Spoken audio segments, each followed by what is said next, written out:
জেলা বিএনপির সভাপতির বাড়িতে অগ্নিসংযোগ। একে একে ফেঁসে যাচ্ছেন আওয়ামী লীগের ৩ সংসদ সহ যারা। চলুন জেনে আসি।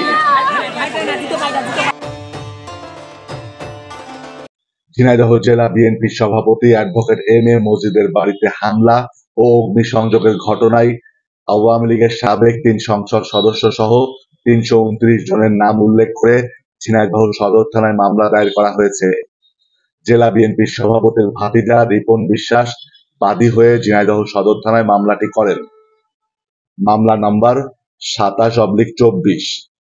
মামলার এজাহারে অভিযোগ করা হয়েছে, গত ৪ই আগস্ট বৈষম্য বিরোধী ছাত্র আন্দোলন চলাকালীন সময়ে আওয়ামী লীগ দলীয় নেতাকর্মীরা অস্ত্রশস্ত্র নিয়ে বিএনপির সভাপতি এম এ মজিদের কলাবাগান পাড়ার বাড়িতে ঢুকে ভাঙচুর শেষে আগুন ধরিয়ে দেয়। এতে বাড়িতে থাকা ৩টি এসি, একটি আলমারি, ৩টি মিটিং টেবিল, ১৭০টি প্লাস্টিক চেয়ার, একটি প্রাইভেট কার, ৩টি মোটরসাইকেল ও বাসার মূল্যবান আসবাবপত্র ভস্মীভূত হয়। এর ফলে ১ কোটি টাকার ক্ষতি হয়েছে বলে মামলায় উল্লেখ করা হয়েছে।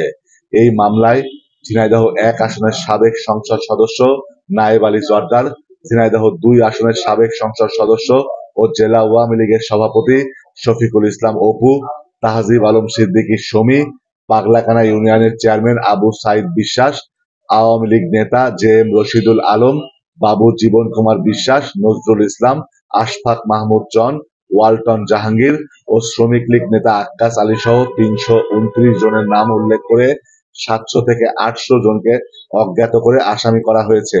মামলায় আওয়ামী লীগের সাবেক ৩ সংসদ সদস্যকে হুকুমের আসামি করা হয়েছে। বিষয়টি নিয়ে ঝিনাইদহ সদর থানার ভারপ্রাপ্ত কর্মকর্তা ওসি শাহিনউদ্দিন জানান, ঝিনাইদহ জেলা বিএনপির সভাপতির বাড়ি ভাঙচুর ও অগ্নিসংযোগের ঘটনায় মামলা দায়ের হয়েছে। আসামিদের গ্রেপ্তারে পুলিশ অভিযান শুরু করেছে। এর আগে গত ১৯ আগস্ট ঝিনাইদহ জেলা বিএনপির অফিস পোড়ানোর ঘটনায় ৪৬৮ জনের নাম উল্লেখ করে ঝিনাইদহ সদর থানায় মামলা দায়ের করা হয়।